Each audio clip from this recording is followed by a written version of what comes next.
quand elles atteignaient la terre. J'ai les voyelles. Oh, elle fait que les voyelles. Les consonnes. À la japonaise, oui. Oh, non. Direction le sud-ouest Oui. de la France pour visiter l'atelier d'un verrier, d'un souffleur de verre. Et c'est pas dans le sud-est, moi je connais ceux de Biot, etc. Mais il y en a un petit peu partout, Oui. ceux qui ont installé leurs ateliers. Mais effectivement, vous avez raison, le sud-est, il y a un noyau pôle. dur. Un noyau pôle, dur. effectivement. Là, dans le nord aussi, il y en a un petit peu partout. Et là, qu'est-ce que j'aime faire ça? C'est-à-dire que on rentre dans l'univers de quelqu'un, surtout un verrier, un souffleur de verre, mais c'est magique. Vous vous dites, mais comment ça marche? Alors, en plus, ce monsieur, il s'appelle Xavier Carrère, il a un petit peu rassemblé dans son lieu tout ce qu'on a envie de voir. En plus, c'est à Magès, dans les Landes, donc il y a beaucoup de touristes. Donc il a vraiment essayé aussi de travailler sur le territoire. Ouais. Donc il a une galerie, il a un atelier et il y a un musée où sont rassemblées les œuvres de ses confrères. Il fait partie depuis de ceux les années qu'on voit 70. travailler aussi. Il fait partie de ceux qu'on voit travailler. Et vous disiez très justement, c'est l'école de Biot, parce qu'il vient de Biot dans le sud. Ah bah voilà. Voilà, il a commencé là avec son oncle. Regardez.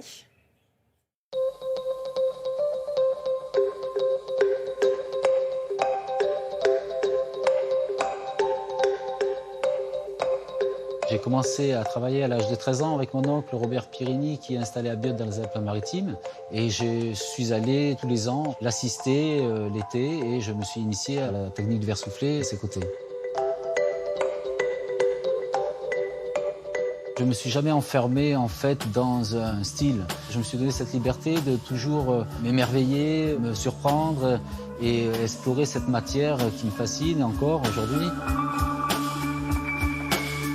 J'ai pu expérimenter des associations avec des galets au début, du bois, et ensuite ça a évolué sur le métal, le bronze, le béton.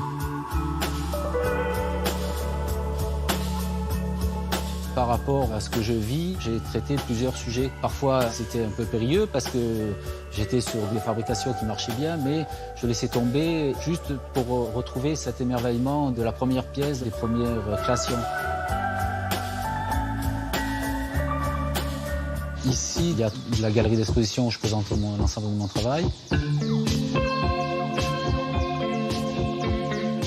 Ensuite, on a réuni l'ensemble des souffleurs de verre français des années 70 à nos jours. C'est à partir des années 70 que les petits ateliers ont émergé en France. C'était pas forcément des souffleurs de verre, en fait. C'était des chimistes, d'autres artisans issus de la poterie qui ont eu envie de travailler cette matière. Et donc là, les petits ateliers sont sortis des pièces qui n'étaient plus usuelles, mais à vocation uniquement artistique. On a utilisé cette matière pour la modeler, la former, et on est sorti un peu du vase, du contenant utilitaire.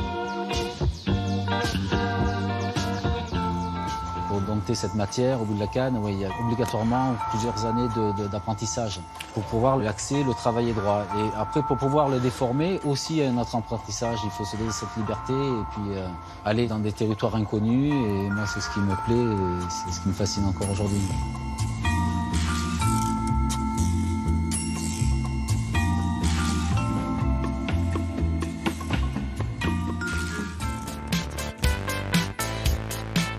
J'ouvre l'atelier au grand public 6 mois de l'année. C'est plaisant de transmettre et de faire découvrir cette matière qui est assez méconnue en fait. Et les gens ont vraiment envie de savoir, percer le mystère de comment est réalisée une pièce en verre.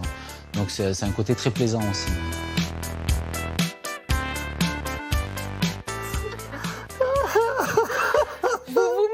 Mais non, pas du tout. Mais je viens de comprendre que ce que vous nous avez amené, ce n'est pas une œuvre de l'artiste que l'on vient de voir, mais c'est votre cahier de brouillon. C'est quand vous avez essayé. C'est la rentrée des classes. Mais qu'est-ce que c'est? Ça représente quoi? Bah, Rien, non c'est un petit... Ah, c'est un petit pot. Mais oui, Ouais, c'est soit un pot à petit crayon, pot. soit un petit Pour vase, arroser soit les fleurs de Philippe. Ouais. pardon, Pour aller. un Imagine. verre, voilà. Ouais, Mais ouais. regardez, j'ai réussi à faire un S, comme, Ah oui, comme Soro. Sylvie.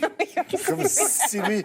Non, alors il y a Philippe qui disait, mais elle manque de souffle. Parce que, mais non, en fait, c'est pas une ampoule, Philippe. c'est Oui, pour, quand pour c'est, mettre vous les avez fleurs vu la coupées. découpe. C'est Non, la mais découpe, là. heureusement que, effectivement, j'étais suivie par Xavier.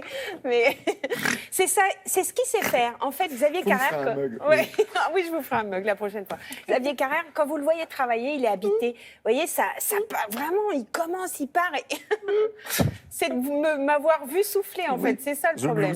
Pardon. J'aurais dû oublier. Mais il se renouvelle. Alors, c'est peut-être Il le se fait d'avoir renouvelle. du monde aussi dans son atelier qui vient le voir. Exactement. Il y a du monde. Il y a aussi cet aspect musée, ce qui est extrêmement rare en France.